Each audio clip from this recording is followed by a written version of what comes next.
Hi friends, मैं राजेश तिवारी और ये मेरा चैनल आरटी कैमटेक सपोर्ट।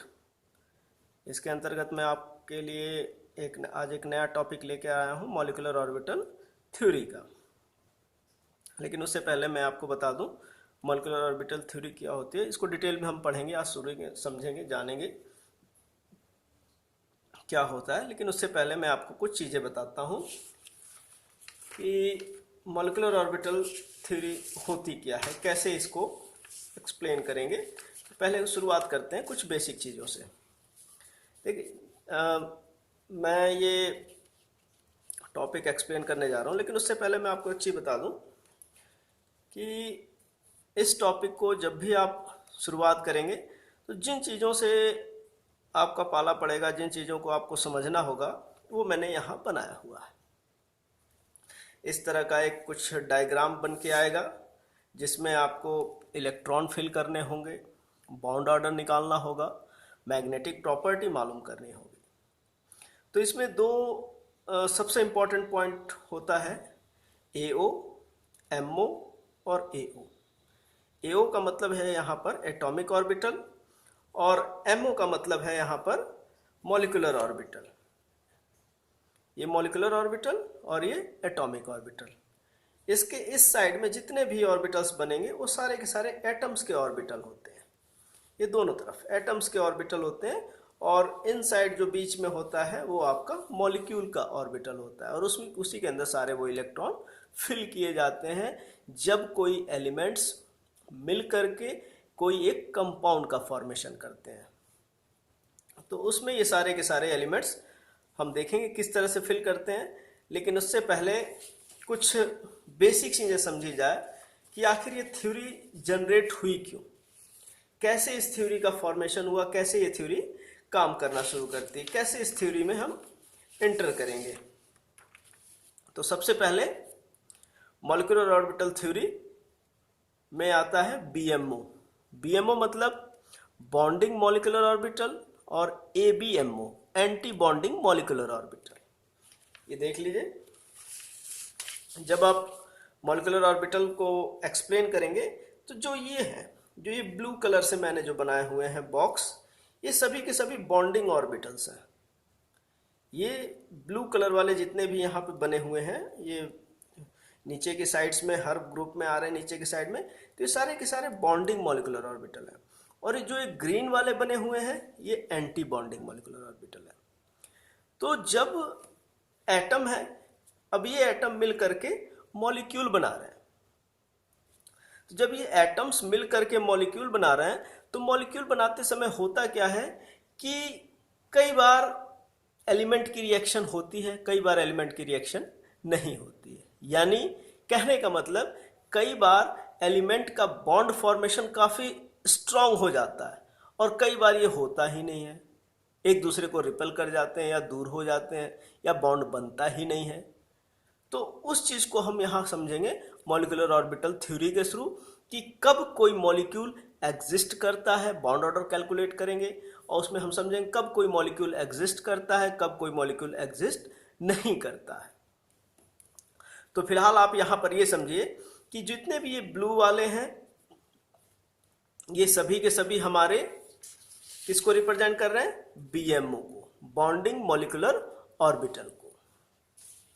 और ये जितने भी ग्रीन वाले हैं, ये ग्रीन वाले, ये सारे किसको रिप्रेजेंट कर रहे हैं, ये रिप्रेजेंट कर रहे हैं एबीएमओ को, एंटी बॉन्डिंग मॉलिक्यूलर ऑर्बिटल। यानी मॉलिक्यूलर ऑर्बिटल थ्योरी किसका कॉम्बिनेशन है, मॉलिक्यूलर ऑर्बिटल थ्योरी दो पार्ट का कॉम्बिनेशन है। फर्स्ट पार्ट बीएमओ और सेकेंड पार्ट एबीएमओ। इन दोनों के कॉम्बिनेशन से जो जनरेट होगा that is called as molecular orbital theory. अब यहाँ पर एक ध्यान दीजिए, यहाँ पे मैंने इसको स्टार से बनाया हुआ है, यानी ये एंटी बॉन्डिंग मॉलिक्यूलर ऑर्बिटल है। इसका भी एक्सप्लेनेशन है, वो हम धीरे धीरे देखते चलेंगे। तो सबसे पहले हम देखते हैं बॉन्डिंग मॉलिक्यूलर ऑर्बिटल क्या होते हैं।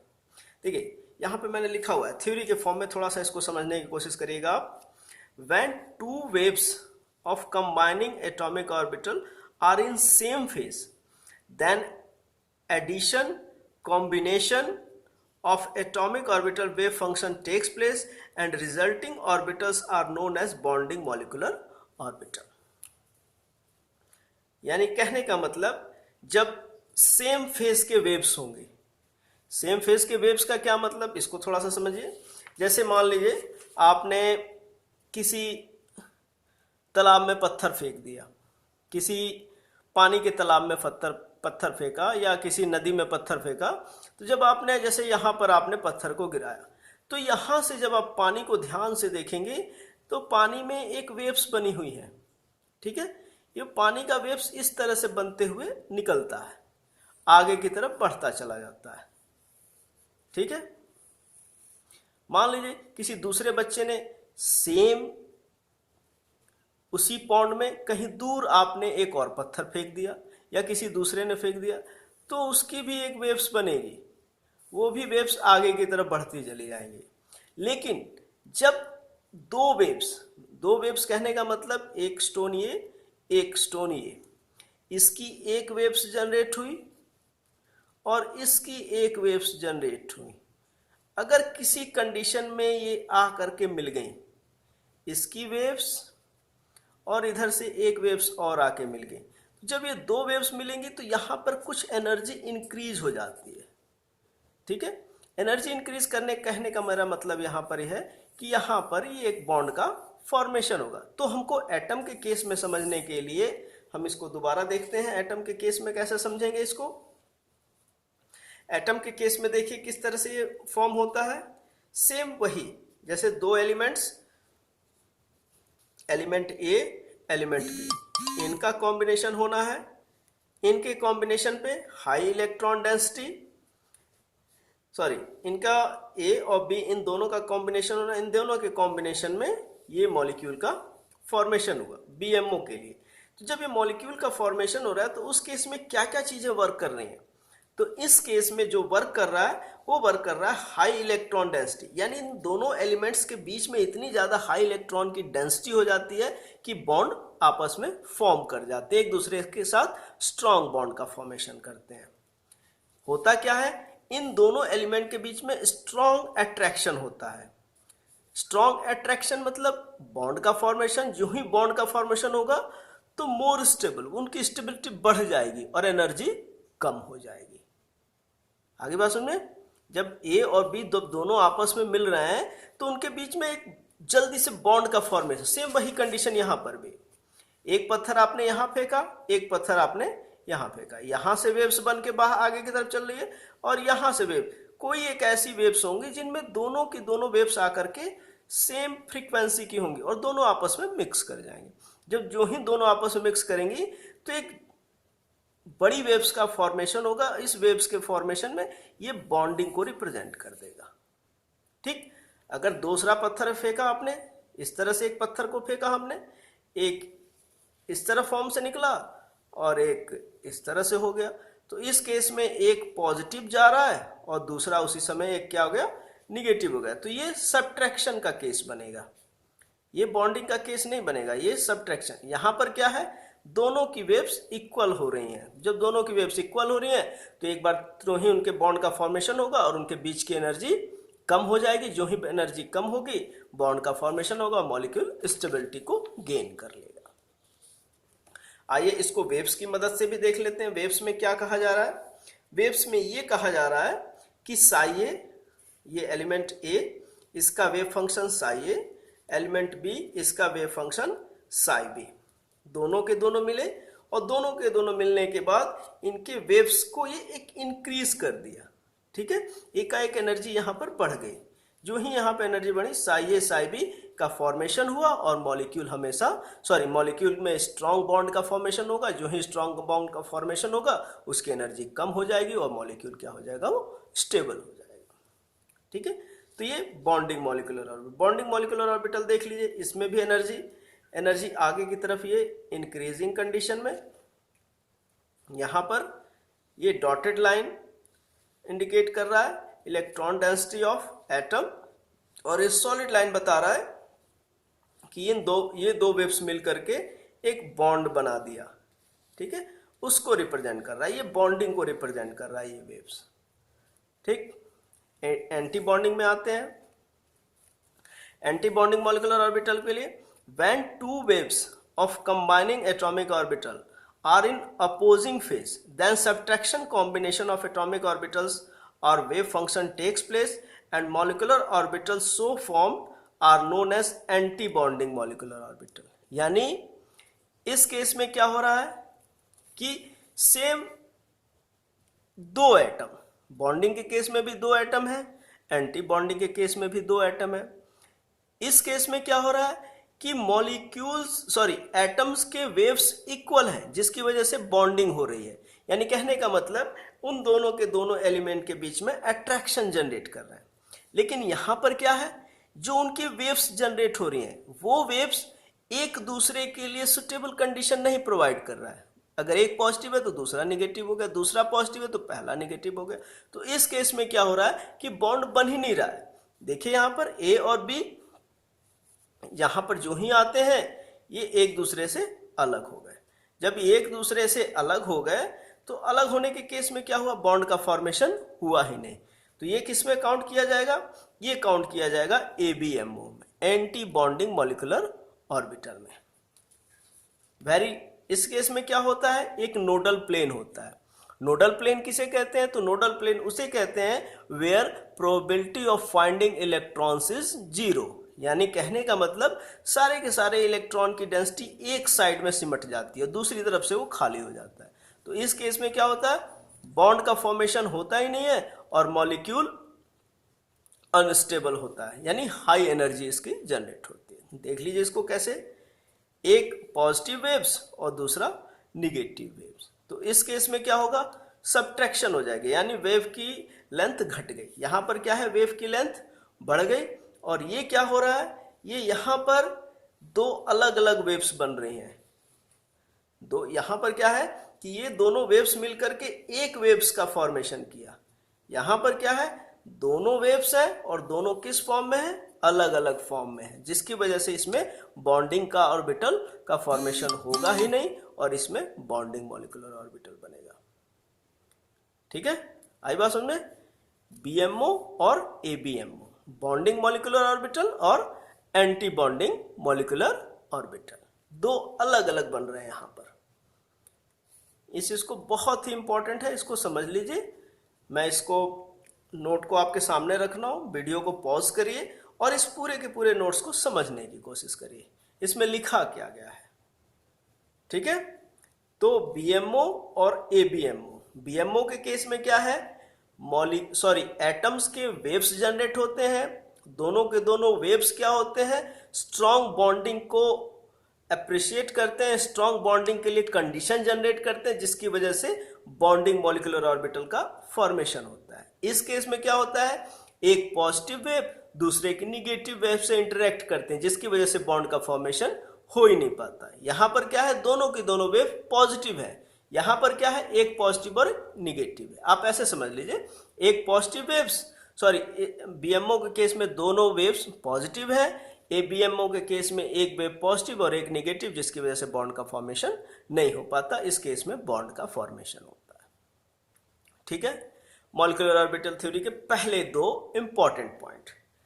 इसके बाद मॉलिक्यूलर ऑर्बिटल थ्योरी का दूसरा इंपॉर्टेंट पॉइंट क्या है, बॉन्ड ऑर्डर।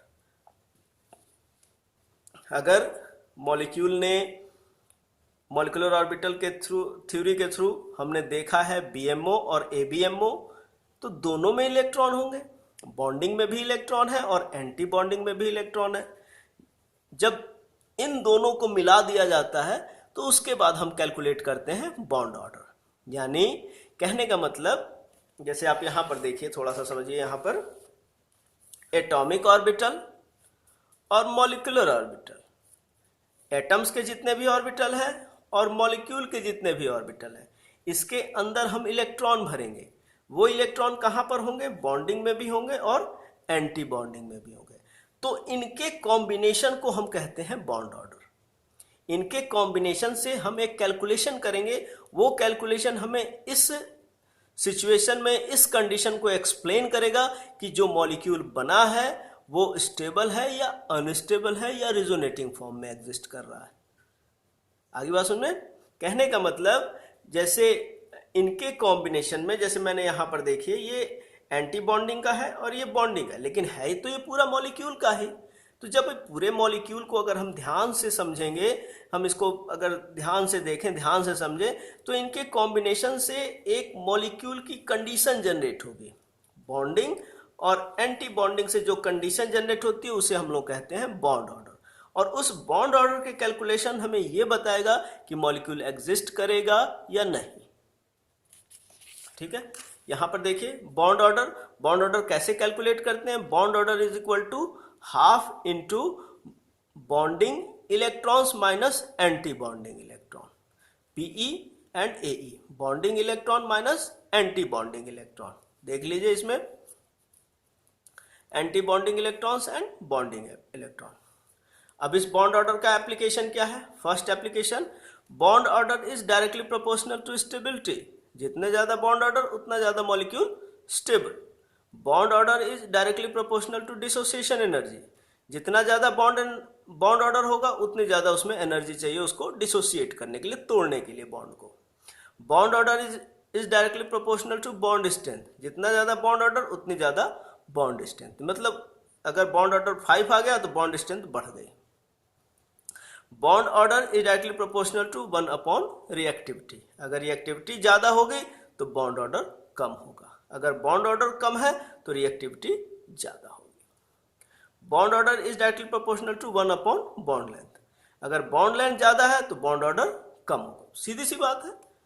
अगर बॉन्ड लेंथ आप खींचते चले जाइए, ध्यान से देखिए, एक छोटी लोहे की रॉड ले लीजिए और एक बहुत बड़ी लोहे की रॉड ले लीजिए। अब उनमें से कौन सबसे ज्यादा स्ट्रांग है? जो छोटा है वही स्ट्रांग होगा। बड़ी वाली तो उसमें लचक होगी, वो हिलता रहेगा। ठीक है, नेक्स्ट है, if bond order is 0 the molecule is unstable. अगर बॉन्ड ऑर्डर आपने कैलकुलेट किया, बॉन्ड ऑर्डर कैलकुलेट करने के बाद 0 आ गया तो molecule is unstable, does not exist. Positive value of bond order shows that molecule exist and is stable. एक चीज और मैं बता दूं, यहां मैंने लिखा नहीं है। कई बार होता क्या है कि जब आप बॉन्ड ऑर्डर कैलकुलेट करेंगे तो फ्रैक्शन में आएगा। फ्रैक्शन कहने का मतलब पॉइंट में, जैसे 0.5 हो गया, 1.5 हो गया, 1.33 आएगा, 1.22 आएगा। तो इस तरह की जब कंडीशन होगी तो वो उन मॉलिक्यूल के केस में आता है जो मॉलिक्यूल रिजोनेटिंग फॉर्म में एग्जिस्ट करते हैं, उनके स्टेबिलिटी के लिए वो बताता है बॉन्ड ऑर्डर। ठीक है, एक दूसरा पॉइंट है मैग्नेटिक कैरेक्टर। मैग्नेटिक कैरेक्टर क्या बताता है? More unpaired electron high paramagnetic in nature. More unpaired electron, sorry मैंने यहां पे दोनों लिख दिया है, अनपेयर्ड इलेक्ट्रॉन, ये पेयर्ड होगा, सॉरी लिखा तो सही ही लिखा है। नो अनपेयर्ड इलेक्ट्रॉन, कोई अनपेयर्ड इलेक्ट्रॉन नहीं है, इसका मतलब डायमैग्नेटिक इन नेचर।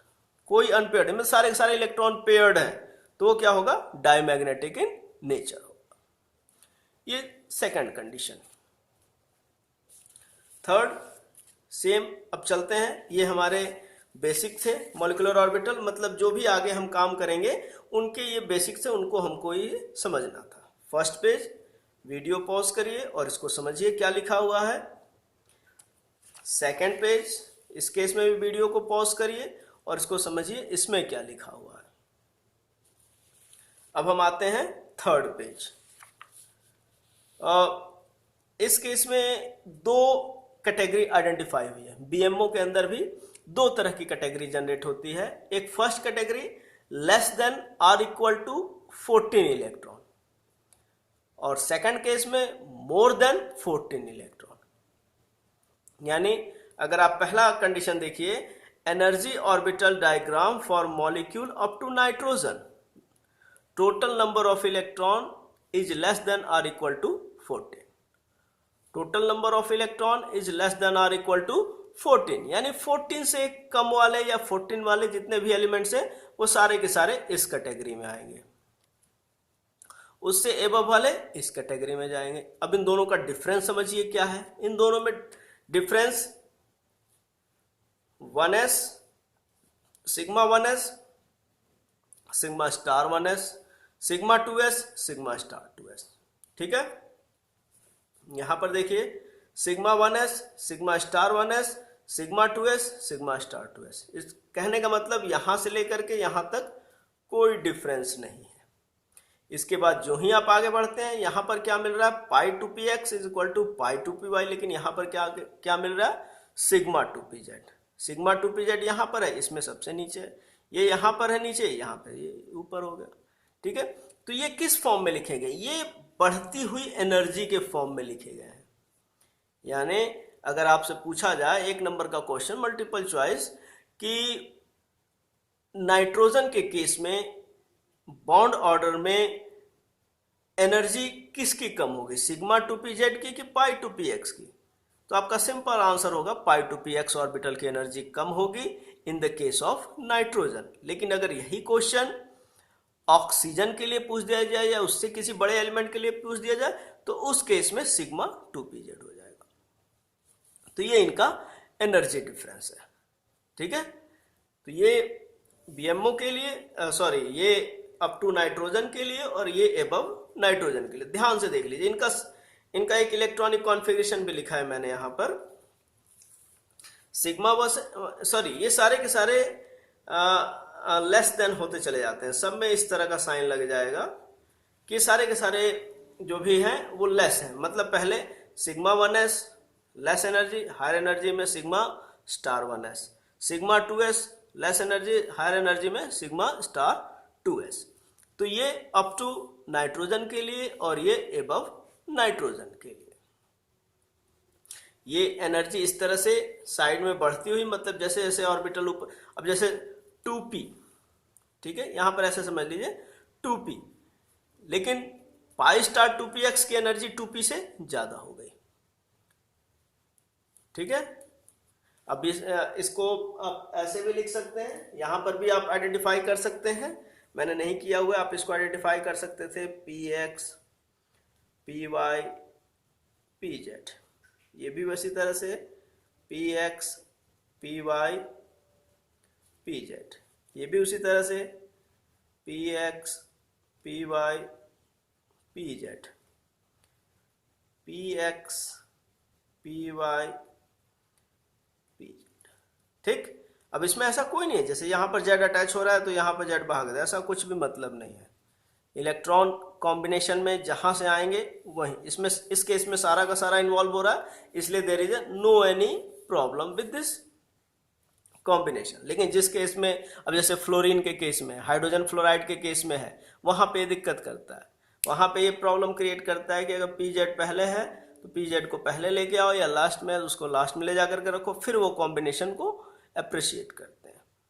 ठीक है, तो ये दो कैटेगरी है, इन दोनों को आप याद कर लीजिए, लर्न कर लीजिए। इन दोनों में डिफरेंस होता है थोड़ा सा, एबव द नाइट्रोजन में यहाँ पर जाके डिफरेंस, अप टू नाइट्रोजन में ये यहाँ पर ये कॉम्बिनेशन रहेगा। ठीक है, वीडियो को पॉज करो और इसको भी समझने की कोशिश करो आप क्या लिखा हुआ है। अब आइए कुछ एग्जाम्पल्स देख लेते हैं। ठीक है, कुछ एग्जाम्पल्स चेक करते हैं।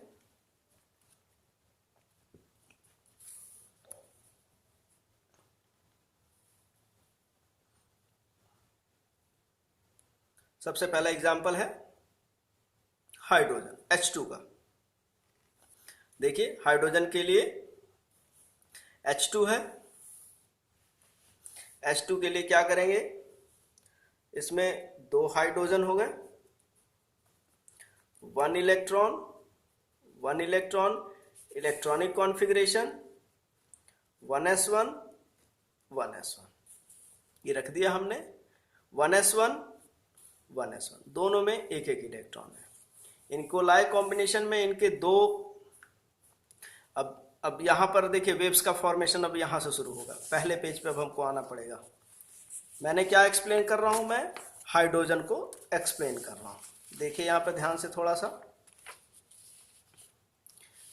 अगर यही हाइड्रोजन किस तरह से एक्सप्लेन कर रहा हूँ मैं, ध्यान दीजिए। हाइड्रोजन 2 हैं, एक को मान लिया A, दूसरे को मान लिया B। ठीक है, दोनों मिक्स हुए और दोनों ने A B मिल करके ये बना दिया। इनके बीच में इलेक्ट्रॉन डेंसिटी ज़्यादा है जिसकी वजह से strong attraction and more stable.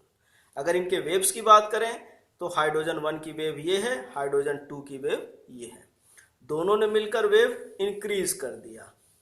ठीक है, अब इन दोनों की वेव्स का कॉम्बिनेशन आपका ये बन करके आया।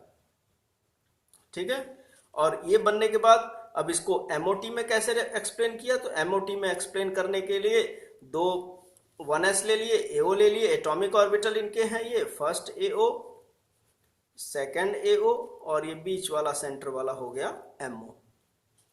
अब देखिए 1s ऑर्बिटल के लिए एक ऑर्बिटल इन दोनों से लेस एनर्जी का और एक ऑर्बिटल इन दोनों से हायर एनर्जी का।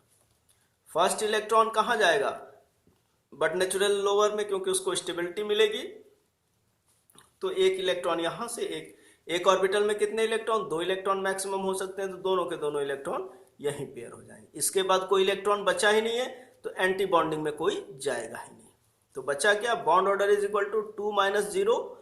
यहां पर देखिए, इससे पहले वाले में हम लोगों ने बॉन्ड ऑर्डर कैलकुलेट किया। बॉन्ड ऑर्डर कैलकुलेट करने के लिए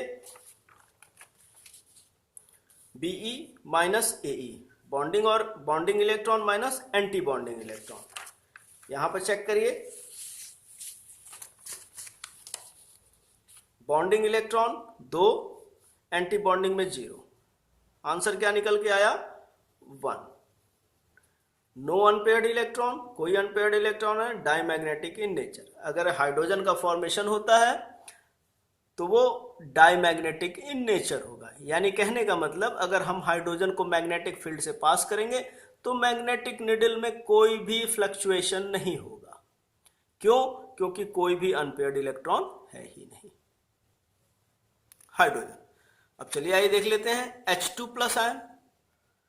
थोड़ा सा इसको कॉम्प्लिकेट कर दिया। H2+ आयन कहने का मतलब, H2+ आयन का अगर फॉर्मेशन होगा, बनेगा H2+ आयन, तो कैसे बनेगा, एक इलेक्ट्रॉन होगा और एक इलेक्ट्रॉन होगा ही नहीं। यानी एक ऑर्बिटल एक इलेक्ट्रॉन 0.5 आ गया। अब ये फ्रैक्शनल डिजिट है, बॉन्ड ऑर्डर यहाँ पे फ्रैक्शनल के फॉर्म में आ रहा है। तो फ्रैक्शनल क्या रिप्रेजेंट करता है, कि fractional bond order is found in molecule and ions that have resonance structure, जिनके अंदर रिजोनेटिंग फॉर्म होता है। वो जो रिजोनेटिंग से अपने स्ट्रक्चर को स्टेबिलिटी को गेन करा लेते हैं, वो होते हैं have resonating structure, weak bond and less activation energy required to break। यानी कहने का मतलब यहाँ पर ये है कि अगर H2+ आयन बना है तो रिजोनेटिंग फॉर्म में एग्जिस्ट करेगा। रिजोनेटिंग फॉर्म में एग्जिस्ट करने के साथ ही इसको थोड़ी सी एनर्जी दे देता है, तो वो इलेक्ट्रॉन किसी से गेन कर लेगा, या वो भी इलेक्ट्रॉन रिलीज करके अपने आप को स्टेबिलिटी को गेन करने की कोशिश करेगा, ताकि मॉलिक्यूल का स्टेबल का फॉर्मेशन हो सके। ठीक है, इसी तरह से H2- आयन, उसका भी कैलकुलेट करके देख लीजिए। एक थोड़ा सा बड़ा मॉलिक्यूल लेते हैं B2, यहां पर बोरॉन। देखिए यहाँ पे B2 कहने का मतलब, B2 में total number of electron, boron में 5 होते हैं इनको, लेकिन B2 क्या है, 2 है, तो कितने हो जाएंगे टोटल 10 इलेक्ट्रॉन, मतलब लेस देन 14 का केस है। 14 के केस में क्या होता है, 14 के केस में सबसे पहले नीचे क्या आता है, नीचे होता है π2px is equal to π2py and sigma 2pz। देख लीजिए AO में 1s 2s 2p1, 1s 2s 2p1, पहले इंटू 2 कर देता हूं इसको। यानी कहने का मतलब यही इलेक्ट्रॉनिक कॉन्फ़िगरेशन आपको 2 बार लिखनी है, मतलब 2 डिफरेंट एटम्स के लिए। ये यहां से अटैच हो जाएगा। ठीक, अब देखिए 1s के लिए 2 यहां से एक इलेक्ट्रॉन, यहां से एक इलेक्ट्रॉन, यहां से, तो इस तरह से भरते चले गए, और लास्ट में 2 इलेक्ट्रॉन बचे, तो एक इसमें आ जाएगा, एक इसमें आ जाएगा। इसका बॉन्ड ऑर्डर निकाला, total number of bonding electron कितने हैं, 2 2 4 2 6 लिए एंटी बॉन्डिंग के 2 2 4 मिल गए, 2/2 1। यानी कहने का मतलब 1 आ गया। 1 क्या इंडिकेट करता है, 1 ये इंडिकेट करता है कि molecule is stable in nature. यानी B2 का फॉर्मेशन होगा तो वो मॉलिक्यूल स्टेबल होगा। और 2 अनपेयर्ड इलेक्ट्रॉन भी यहाँ है, ये क्या बताते हैं, 2 अनपेयर्ड इलेक्ट्रॉन ये बता रहे हैं कि ये पैरामैग्नेटिक इन नेचर है। ठीक है, that's all, this is the complete about the molecular orbital. अब इसके ऊपर क्वेश्चन सॉल्व करते रहेंगे आप। अगर कुछ प्रॉब्लम आती है तो कमेंट बॉक्स में मेरे डाल दीजिए, मैं उसको तुरंत सॉल्व करूँगा। तो फर्स्ट पेज, इसको पॉज करके थोड़ा सा पढ़ो, समझो, देखो क्या लिखा है इसमें। सेकंड पेज,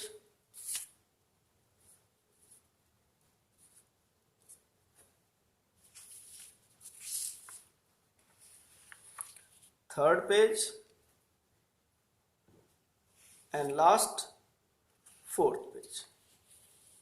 ओके, आप इस वीडियो को समझें, देखें। अगर अच्छा लग रहा है तो कमेंट बॉक्स में ज़रूर कमेंट लिखिए और अपने दोस्तों के साथ शेयर करिए इसको, और मुझे इन्फॉर्म करिए कि ये वीडियो भी पसंद आया आपको। Okay, bye.